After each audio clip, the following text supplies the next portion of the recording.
안녕하세요. 여러분께서 보내주신 그 백제 역사 자료들 있잖아요. 와, 보니까 정말 재밌는 게 많더라고요. 아, 네네. 거의 뭐 700년 가까이 이어진 왕국인데 그 시작부터 위기, 뭐 그리고 다시 일어서는 과정까지 진짜 한 편의 영화 같았어요. 네, 맞습니다. 특히 오늘은 그중에서도 백제가 어떻게 시작되었는지, 그리고 또 그 화려했던 혀수도를 잃는 큰 위기가 있었잖아요. 그 후에 어떻게 지금의 공주, 당시에는 웅진이었죠. 네, 웅진. 네, 거기로 수도를 옮겨서 다시 일어서려고 했는지, 그 과정을 오늘 여러분 자료 중심으로 한번 좀 깊이 있게 따라가 볼까 합니다. 자료 속 기록들을 쭉 연결해 보니까 당시 백제 사람들의 그 절박함이랑 희망이 막 같이 느껴지더라고요. 맞아요. 그냥 뭐 연표만 보는 게 아니라 그 시대 사람들이 어땠을까 이런 상상하는 재미가 있더라고요. 아, 그리고 보내주신 자료 거의 마지막에 공주 공산성 이야기 있었죠? 그 미스테리한 발견? 네, 있었습니다. 그 부분도 마지막에 같이 좀 탐험해 볼 거니까요. 여러분 끝까지 귀 기울여 주시면 좋겠습니다. 좋습니다. 그럼 백제라는 나라가 처음 어떻게 시작됐는지 그 이야기부터 한번 시작해 볼까요?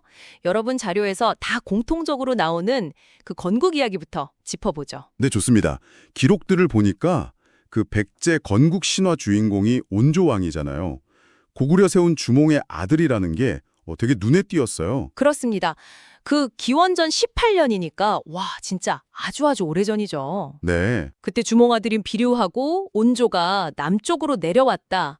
뭐 이런 이야기가 여러 자료에 나오죠. 형 비류는 바닷가, 미추홀, 지금의 인천 쪽에 자리를 잡으려고 했는데 잘 안 됐고 아, 실패했군요. 태웠다. 이게 바로 백제의 시작인 거죠. 처음엔 나라 이름이 십제였다가 나중에 백제로 바꿨다는 기록도 있더라고요. 이것도 재밌어요. 십제요. 10명 신하랑 시작해서 십제, 그러다 백성이 막 따라서 나라가 커지니까 백제. 와, 건국 이야기 자체에 벌써 나라가 어떻게 커갔는지가 좀 보이네요. 그럼 처음부터 되게 강한 나라였나요? 아니면 뭐 점차 힘을 키운 건가요? 처음부터 막 엄청났다기보다는요. 그 한강 유역이라는 지리적 이점이 워낙 좋았으니까. 아, 그렇죠. 그걸 바탕으로 꾸준히 성장했다고 봐야죠. 농사짓기 좋은 땅도 넓고 또 서해 바닷길 통해서 중국이랑 교류하기도 편했고요. 여러분 자료 중에 하나가 특히 강조한 게 그 13대 근초고왕 때인데요. 네, 근초광. 네, 이때는 뭐 백제가 그야말로 황금기였습니다. 전성기였죠. 아, 근초광. 진짜 백제 역사하면 빼놓을 수 없는 이름이죠. 자료들 보니까 이때 영토가 엄청 넓어졌다고. 북으로는 고구려랑 싸우고 남으로는 마한 세력까지 다 통합했다면서요? 정확합니다. 근초고왕이 군사력이 아주 강했거든요.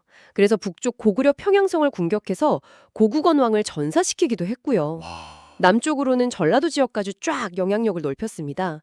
근데 이게 단순히 땅만 넓힌 게 아니에요. 중국 동진이나 일본 외하고도 교류를 엄청 활발하게 했어요. 그러면서 선진 문물 받아들이고 또 전파하고 뭐랄까 문화 강국이었던 거죠. 문화 강국. 네. 여러분 자료 중에 그 백제가 만든 칠지도라는 칼이 있잖아요. 아, 네네. 그거 일본에 선물로 줬다는 거요. 맞습니다. 그 기록도 있었죠. 이게 당시 백제의 기술 수준이 얼마나 높았는지 또 국제적으로 위상이 어땠는지를 보여주는 아주 중요한 증거입니다. 와, 그렇게 힘도 세고 문화도 발달했던 백제가 아니 근데 왜 첫 수도인 한성, 그 위례성을 버리고 남쪽으로 내려와야 했을까요? 자료들 보니까 다들 공통적으로 역시 고구려랑 사이가 나빠진 걸 꼽던데요. 네, 참 안타까운 일이죠. 한때는 고구건왕을 전사시킬 정도로 백제가 위에 있었는데 이 관계가 완전히 뒤집힙니다. 고구려의 그 19대 광개토대왕 그리고 아들인 20대 장수왕 때 아, 장수왕. 네, 이때 고구려가 뭐 거의 동아시아 최강국으로 떠오르거든요. 특히 장수왕이 남쪽으로 내려오는 남진 정책을 아주 강력하게 밀어붙이면서 백제를 계속 압박한 거죠. 장수왕의 남진 정책. 아, 그 결과가 바로 서기 475년 한성 함락이었군요. 자료 읽으면서 그때 상황이 얼마나 끔찍했을까 상상해 봤는데 진짜 힘들었을 것 같아요. 그렇습니다. 475년에 장수왕이 군대를 무려 3만 명이나 이끌고 백제 수도 한성을 그냥 확 공격해버립니다. 3만 명이요? 와, 네, 당시 백제 왕이 21대 계로 왕이었는데 정말 필사적으로 막았지만 결국에는 성이 함락되고 말아요. 그리고 계로 왕 자신도 아차산성 근처에서 고구려군한테 붙잡혀서 결국 목숨을 잃게 됩니다. 아니 왕이 적군에게 잡혀서 돌아가시다니. 네, 한 나라의 수도가 무너지고 왕이 적에게 죽임을 당했으니 그 충격은 뭐 말로 다 할 수 없었겠죠. 수도는 불타고 왕은 돌아가시고 진짜 나라 자체가 없어질 수도 있는 위기였겠네요. 그야말로 바람 앞에 등불 같은 상황에서 백제는 어떻게 됐나요? 바로 그때 계로왕의 아들 문주가 나섭니다. 남쪽으로 피신해 있다가 아버지의 비극적인 소식을 듣고 급하게 왕위에 오르죠. 이 문주왕한테는 이제 무너진 나라를 다시 이끌고 백성들을 이끌어야 하는 정말 무거운 책임이 주어진 거죠. 네, 근데 이미 폐허가 된 한성에서는 더 이상 버틸 수가 없었어요. 고구려가 계속 위협해 오는데 새로운 도업지를 찾아서 떠나야만 했습니다. 그래서 선택한 곳이 바로 웅진, 지금의 공주였군요. 보내 계신 자료들 보니까 공주가 가진 그 지리적 이점, 이게 아주 상세하게 나와 있더라고요. 왜 하필 공주였나? 그 이유가 딱 보이던데요. 네, 공주는 정말 그야말로 천혜의 요새였어요. 천혜의 요새요. 네. 북쪽으로는 금강이라는 엄청 큰 강이 이렇게 활처럼 휘감아 돌면서 자연방어선, 뭐랄까 해자 역할을 해주는 거죠. 어허. 그리고 동서남쪽으로는 또 산들이 병풍처럼 쫙 둘러싸고 있어서 적이 접근하기가 어려워요. 특히 고구려 군대는 기병 중심이잖아요. 그렇죠. 말탄 군대. 네. 그 강력한 기병이 공격해 오기에는 아주 불리한 지형이었던 겁니다. 그러니까 문주왕이랑 백제 유민들한테는 당장 급한 불 끄고 한숨 돌릴 수 있는 최적의 피난처였다. 이렇게 볼 수 있는 거죠. 그렇군요. 강이랑 산으로 둘러싸여서 방어하기 좋은 땅. 그래서 그 중심에 공산성이라는 산성이 딱 자리 잡게 된 거군요.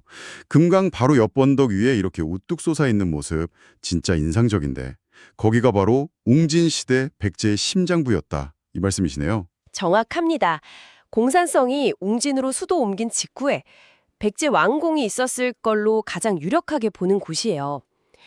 금강의 한눈에 쫙 내려다 보이는 전략적 요충지잖아요. 네. 방어에도 유리했을 뿐만 아니라 그 혼란 속에서도 왕의 권위를 세우고 나라 시스템을 다시 정비하는 중심 역할을 했을 겁니다.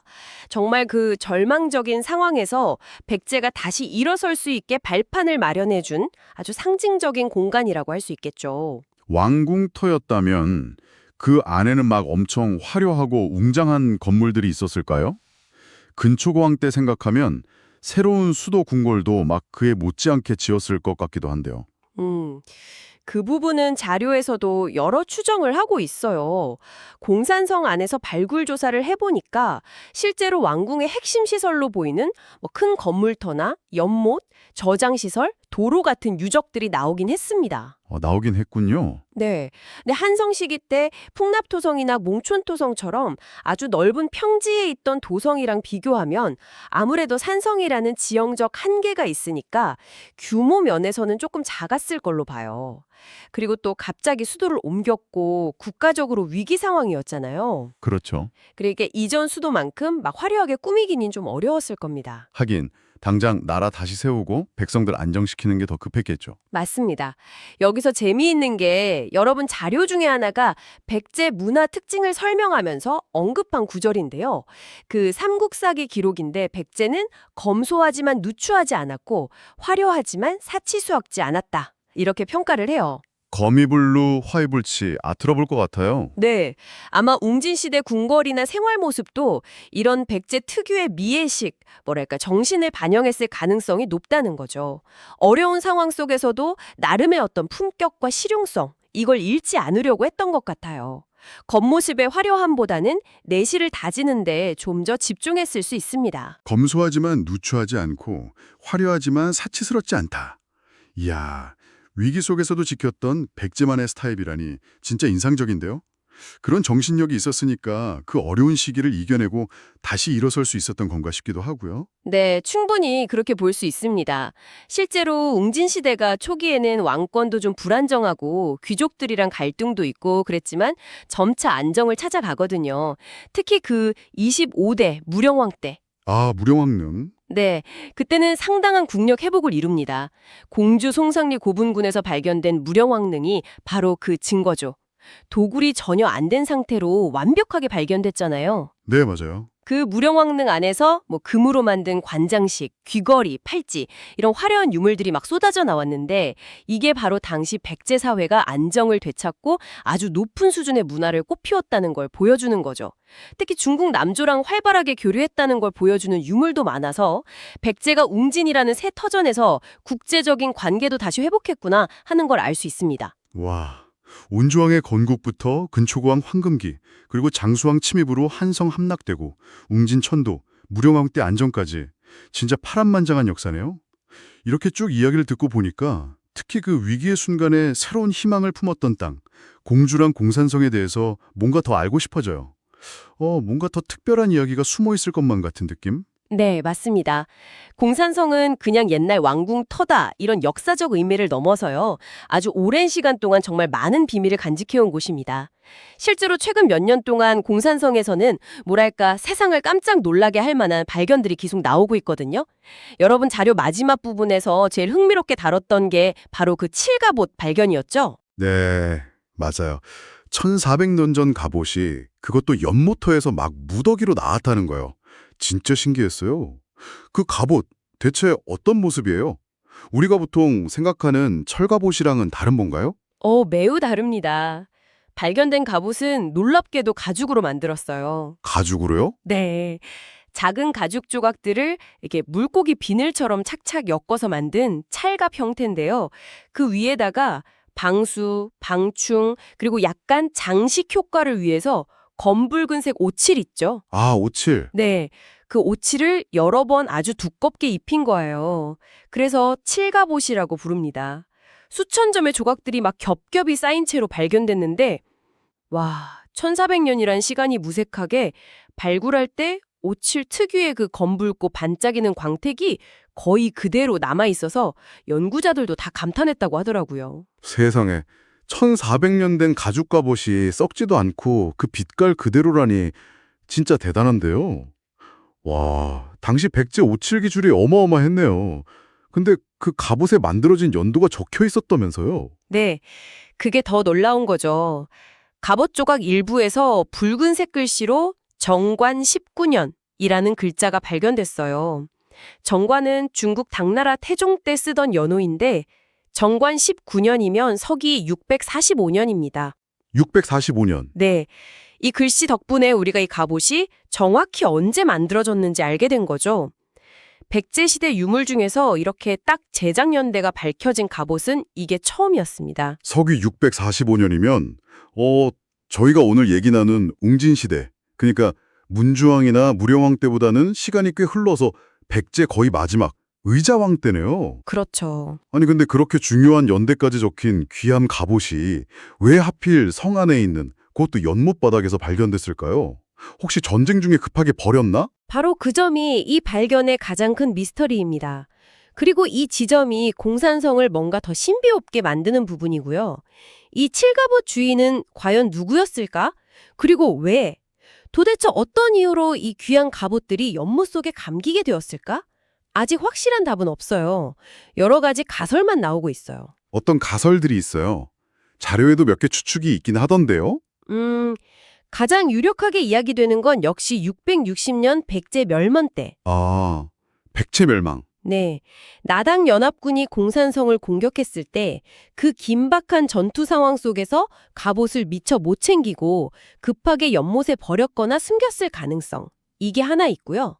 혹은 백제의 아주 중요한 장군이나 왕족이 쓰던 상징적인 갑옷인데 이걸 적에게 빼앗기지 않으려고 아니면 패배를 직감하고 어떤 의례적인 의미를 담아서 일부러 연못에 바쳤을 수도 있다. 이런 추측도 있어요.